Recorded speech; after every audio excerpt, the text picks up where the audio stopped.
Bien sûr, de crypto, les infos crypto pour ceux qui n'ont pas le temps, le BTC, les cryptos, to the moon. Les gars, mais non, évidemment, on va regarder tout ce qui se passe ce matin. On va regarder ça avec prudence, même s'il y a des choses vraiment très intéressantes qui sont en train de se passer, notamment du côté du long short ratio, la psychologie est en train de s'inverser. Il faut absolument qu'on regarde tout ça, mais en tout cas, le plan se déroule sans accroc. Je vous annonçais hier une semaine qui pourrait être potentiellement dans le vert, avec notamment le max pain price des options ce vendredi à 22 000 $.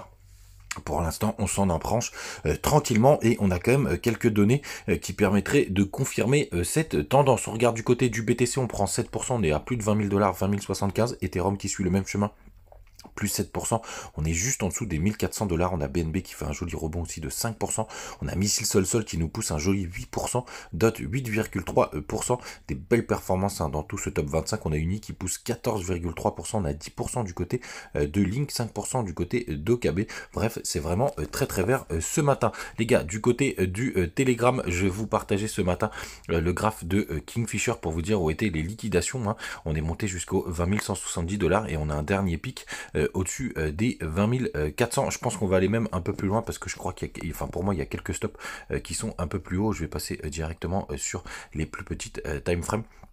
Vous allez voir, c'est assez intéressant, mais il y a surtout quelque chose que je voulais vous montrer. Hop là, BTC USDT. Vous voyez là, juste il y a cette petite mèche juste là où il y a beaucoup de stops qui vont être positionnés, donc c'est vers les 20 600. Je pense vraiment qu'on va aller les chercher, ce serait en tout cas très logique d'aller les prendre. On a touché les 20 300, vous voyez, on a commencé à chasser pas mal de petits stops qui étaient au-dessus de cette structure, et si on monte en 1 heure, on voit beaucoup mieux. Là, non, c'est plutôt en 4 heures, vous voyez, on a même un pic qui est au 20, juste en dessous des 21 000, et surtout les gars, ce qui est vraiment très intéressant, et ça c'est vraiment une très très bonne nouvelle, du côté du long short ratio, vous voyez, on a pas mal de gens qui sont contre cette montée, puisque désormais, et ça c'est vraiment impressionnant, ça faisait un moment que c'était pas arrivé, on est quasiment à la parité du long short ratio, les gars, c'est vraiment une très très bonne nouvelle. Il y a à peine 51% de personnes qui sont en long et 49% du coup de personnes qui sont en short, et ça c'est vraiment une très très bonne nouvelle. Là on a équilibré cette partie là, donc là pour le coup ça va être surtout de la chasse à la liquidité, et le graphique va reprendre ses droits, et en tout cas pour le coup ça va aussi peser notamment du côté du SP500. Donc ça c'est vraiment très intéressant les gars, c'est vraiment une très très bonne nouvelle, hein, parce que là pour le coup le marché est très sain. Quand on parle du côté du daily, alors c'est vraiment aussi très intéressant. Regardez ce magnifique W sur le RSI, on l'a cassé juste là, juste ici, donc la bougie n'est pas clôturée, donc prudence, mais là pour le coup ça me paraîtrait un peu bizarre qu'on fasse moins bien, mais en tout cas vous voyez, en plus c'était sur la clôture de bougie hier qu'on a cassé le W, en tout cas qu'on a touché la neckline. Alors qu'est-ce qui se passe maintenant? Donc je vous disais, il y a beaucoup de liquidités, je pense au-dessus des 20 600 $, et c'est pile le niveau à peu près de notre ami la Tenkan, qui pourrait faire office de résistance, hein, qui est un peu plus costaud. Vous voyez du côté de la Kinjun, on a fait justement un joli rebond dessus, donc c'est vraiment intéressant. D'ailleurs je vous dis que des bêtises, donc ça c'est la Tenkan et ça c'est la Kijun, donc on pourrait aller venir se heurter dessus, et surtout les gars, il y a une trendline de très long terme, hein, qui date des anciens tops, qui pourrait vraiment faire office de résistance.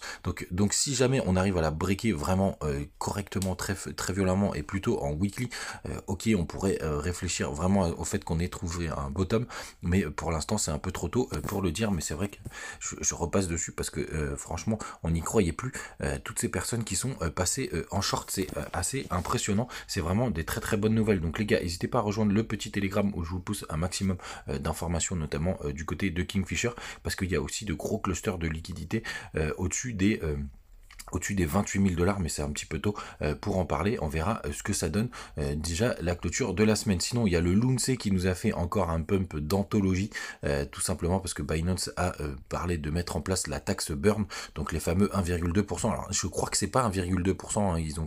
Ils ont voulu créer un autre système, une partie des frais de gaz enfin des frais en tout cas de Binance. Donc attention à cette news les gars, et puis comme d'habitude, hein, quand ça pump comme ça de 62%, évidemment ça peut aller plus loin. Moi je suis toujours dedans, j'avais pris quelques profits aux alentours des 0,30, bah, c'est le point où on est maintenant pour acheter du Chilis, donc je suis toujours embarqué dans le wagon. Les gars, faites très attention à vous. Ne vous rentrez pas dans cette euphorie, lisez bien les indicateurs, notamment du côté du long short ratio, puisque quand on est justement sur la parité comme ça, il n'y a vraiment pas de trop de réponses sur dans quel sens ça va aller. Donc pour le coup de rentrer en longue juste ici, bah, pour le coup le risk reward, le fameux RR, est pas forcément très intéressant, surtout quand on sait qu'on a quand même quelques résistances au-dessus de la tête, hein, puisqu'il y a la fameuse Kinjun et justement le haut de cette trendline. Et donc si jamais on y va aujourd'hui, ce qui me paraîtrait quand même un petit peu tôt, elle est au 21 257 $. Voilà les gars, vous savez tout, restez branchés, on se tient au courant comme d'habitude et à demain.